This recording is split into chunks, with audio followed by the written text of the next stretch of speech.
ഒരുപാട് ചിന്തിച്ചു കൂട്ടിയാലും കുഴപ്പമാണ്. നമ്മൾ ആഗ്രഹിക്കുന്ന മുഴുവൻ സാധിച്ചു തരാൻ ഈശ്വരന് സാധിക്കില്ല. അത് മനസ്സിലാക്കി മനസ്സിനെ നിയന്ത്രിക്കുക. സ്വയം ഉരുകി തീരുന്നതിനേക്കാൾ നല്ലതാ. പോയത് വളരെ പ്രതീക്ഷയോടെയാ, പക്ഷെ തിരിച്ചു വന്നത് എല്ലാം നഷ്ടപ്പെട്ട അവസ്ഥയിൽ. ഞാൻ എന്തൊക്കെയോ ആണെന്നും എന്നെ കൊണ്ട് എല്ലാം സാധിക്കുന്നു മനസ്സുകൊണ്ടൊരു ഉറപ്പുണ്ടായിരുന്നു. ഞാൻ എന്നെ തന്നെ പഠിപ്പിച്ചു വെച്ച പാഠം. പക്ഷെ അതെല്ലാം തകർന്ന് തരിപ്പണമായിരിക്കുന്നു. എന്നെ കൊണ്ട് ഒന്നിനും കഴിവില്ലെന്നൊരു തോന്നല്. ഇത്രയും പ്രാധാന്യമേറിയ ഒരു കർമ്മം എന്റെ വിഷ്ണുവേട്ടന് വേണ്ടി എനിക്ക് ചെയ്യാൻ കഴിഞ്ഞില്ല. ഈ ഒരു സങ്കടം എനിക്ക് മറയ്ക്കാൻ പറ്റില്ല. ഒരുപാട് സ്നേഹിക്കുന്നവരൊന്നും ഒരുപാട് നാൾ ഒന്നിച്ച് ജീവിക്കാറില്ലെന്നാ പറയുന്നത്. ഒപ്പം ജീവിക്കുന്നവർ ഒരുപാട് സ്നേഹിക്കാറുമില്ല. ഞാൻ പറയുന്നത് ശാലിനിയെ ആശ്വസിപ്പിക്കാൻ വേണ്ടി പറയുന്നതല്ല. ജീവിതം നമുക്ക് പല വേഷങ്ങൾ തരുന്നു. അതിൽ ചിലത് സക്സസ് ആവും, ചിലതാകില്ല. സക്സസ് ആവാത്തതും നമുക്ക് മുന്നിലേക്ക് വെച്ച് നീട്ടുന്നത് നമ്മൾ വിശ്വസിക്കുന്ന സർവേശ്വരൻ തന്നെയാണെന്ന് ഓർക്കണം. എല്ലാരും പ്രതീക്ഷിക്കുന്നത് 100% സന്തോഷം നൽകുന്ന അങ്ങനൊരു സന്തോഷം ആർക്കെങ്കിലും കിട്ടിയിട്ടുണ്ടോ? ഒരിക്കലുമില്ല. അങ്ങനെ കിട്ടിയ ആരെങ്കിലും ഈശ്വരനെ ഓർക്കൂ? എന്നെ ഈ സങ്കടത്തിൽ നിന്ന് രക്ഷിക്കണമെന്ന് പറയോ? ഒരിക്കലുമില്ല. ഇതൊക്കെ നമ്മളെ തളർത്താനുള്ള പരീക്ഷണങ്ങളാണെന്ന് മനസ്സിലാക്കുക. എന്നിട്ട് നമ്മൾ ജീവിതത്തെ മുന്നോട്ട് കൊണ്ടുപോകും. നഷ്ടപ്പെട്ടവരെ ഓർത്ത് സങ്കടപ്പെടേണ്ടെന്നല്ല ഞാൻ പറയുന്നത്. ജീവിച്ചിരിക്കുന്നവർക്ക് വേണ്ടി ഉള്ള ജീവിതം നഷ്ടപ്പെടുത്താതിരിക്കുക. ഒന്ന് പൊട്ടിക്കരഞ്ഞാൽ തീരുന്ന സങ്കടമാണെങ്കിൽ നന്നായിട്ടങ്ങ് പൊട്ടിക്കരയെങ്കിലും ചെയ്യുക. ശരിയാ. കാര്യങ്ങൾ മനസ്സിലാക്കി മുന്നോട്ട് പോവുക തന്നെ വേണം. പെട്ടെന്നുള്ള വിഷ്ണുവേട്ടന്റെ വേർപാട് എന്നെ തളർത്തി എന്നുള്ളത് ശരി തന്നെയാ. പക്ഷെ ഞാൻ അതിനെ അതിജീവിക്കുക തന്നെ വേണം. അതിന് എനിക്ക് ശിവന്റെ ഒരു സഹായം കൂടി വേണം. ശാലിനി പറഞ്ഞോളൂ, ഞാൻ എന്തിനും കൂടെയുണ്ട്. വിഷ്ണുവേട്ടന്റെ ഓർഗൻസ് ആർക്കൊക്കെ കൊടുത്തിട്ടുണ്ട്. ഹൃദയം, കണ്ണുകള്,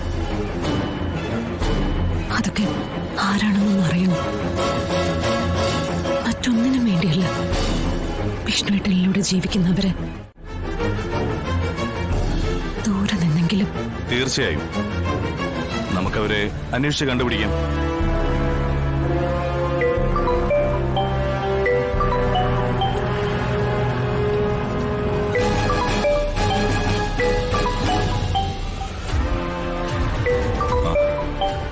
പെങ്ങളാ ചന്ദ്ര. മിക്കവാറും ശാലിനി കൂടെ കേൾക്കാനുള്ള കാര്യങ്ങളായിരിക്കും അവള് പറയുന്നത്. ആ, പ്രകാശിന്റെ ഗാർഡിയൻ ശാലിനിയാണല്ലോ. ഞാനെന്നാ സ്പീക്കറിലിടാം. ഹലോ ഏട്ടാ, അരങ്ങത്ത് കുടുംബക്കാര് കല്യാണം ഒഴിഞ്ഞു. അതൊരു നല്ല കാര്യമല്ലേ? പക്ഷെ അച്ഛൻ എനിക്ക് വേണ്ടി മറ്റൊരു കല്യാണം ആലോചിച്ച് ഉറപ്പിച്ചു കഴിഞ്ഞു. അതച്ഛൻ ഉറപ്പിച്ചോട്ടെ. പ്രകാശിനെയും കൊണ്ട് നിന്നെ വിവാഹം കഴിപ്പിക്കാന്ന് ഏറ്റത് ശിവനാണെങ്കിൽ അത് ഞാൻ നടത്തിയിരിക്കും. അതൊന്നും നടക്കാൻ പോകുന്നില്ല ഏട്ടാ. അച്ഛൻ തീരുമാനിച്ച കല്യാണം അച്ഛൻ നടത്തും. അതിനിടയ്ക്ക് ഫോൺ ചെയ്യുന്നു. അങ്ങനെ എന്തെങ്കിലും സംഭവിച്ചാൽ ഞാൻ ഒന്നും നോക്കത്തില്ല, ചത്തുകളയും. മോളെ, നീ അബദ്ധമൊന്നും കാണിക്കല്ലേ. ഞാനിപ്പോ ഒരു യാത്രയില്ല. ഞാൻ വരട്ടെ, എന്നിട്ട് നമുക്കെല്ലാം നല്ല രീതിയിൽ നടത്താം. നിന്റെ ആഗ്രഹമേ നടക്കൂ, അതേ ഞാൻ നടത്തൂ.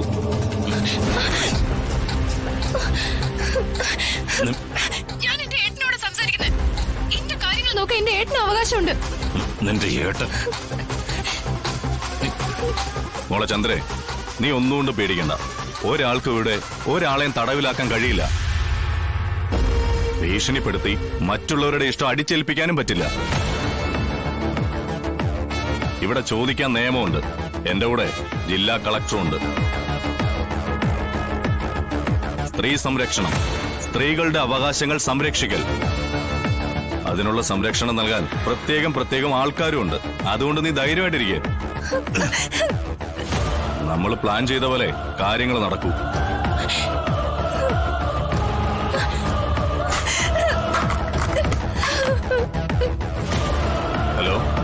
ഹലോ ഹലോ ചന്ദ്രേ, ഡേ കട്ടായല്ലോ.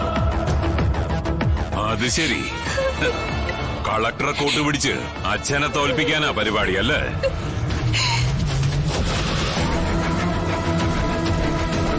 വരട്ടെ, സ്ത്രീ സംരക്ഷകര് വരട്ടെ. ഈ മഹേന്ദ്രൻ ആരാണെന്ന് കാണിച്ചു കൊടുക്കുന്നുണ്ട് ഞാൻ.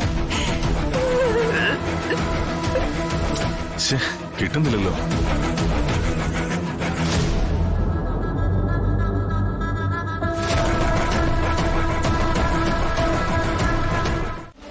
ഇതെന്ത് പോക്ക? അമ്മാവനെ ഓട്ടോ വിളിച്ചാ വന്നത്. അതെന്താ മറന്നുപോയോ? ഇറങ്ങി അങ്ങ് പോണു. പിന്നെ എന്താണോ ഇയാൾ ഓട്ടയ്ക്കകത്തിരിക്കണം? എവിടെ ഇരിക്കുമ്പോഴും എനിക്ക് പോണ്ടേ? ഇത് കൊള്ളാലോ. അമ്മാവൻ എവിടെ വേണേലും പോയിക്കോ. എന്റെ ഓട്ടോ കാശ് എന്നിട്ട് പോകാനാ പറഞ്ഞത്. ആ ഓട്ടോ കാശാ? അങ്ങനെ പറ. അതെ, ഞാനിപ്പോ പോന്നതേ എന്റെ മോനെ കാണുന്നേട്ടാ. അവനിപ്പോ ട്രെയിനിൽ വരുമെന്നാ പറഞ്ഞിരിക്കുന്നതേ. ഞാനിവിടെ വെയിറ്റ് ചെയ്താ അവൻ വരുമ്പോ കാശ് കൊണ്ട് അങ്ങ് പാ. വെയിറ്റ് ചെയ്തില്ലെങ്കിൽ കാശിന് താരങ്ങ് പോണ്ടി വരും. അത് ശരി. അപ്പൊ ഏനെയും കൊണ്ട് ഇറങ്ങിയിരിക്കല്ലേ? ചാരാൻ കിട്ടിയത് എന്നെ. ഇയാളവിടെ വെയിറ്റ് ചെയ്യും, ഞാൻ അവനൊന്ന് പോയി നോക്കട്ടെ. ഏയ് അവിടെ നിൽക്കേ. തന്റെ വിളിച്ചിരുന്ന് എന്റെ അടുത്ത് എടുക്കണ്ടേ? എന്റെ കാശ് എന്നിട്ട് താൻ എവിടെ വേണേലും വെക്കോ. എടാ പിടിവിടാന്ന് പറഞ്ഞേ. ഞാൻ ആരാണെന്ന് കല്ലൂടാ. ഫ്രോഡ്, ഭൂലോക ഫ്രോഡ്.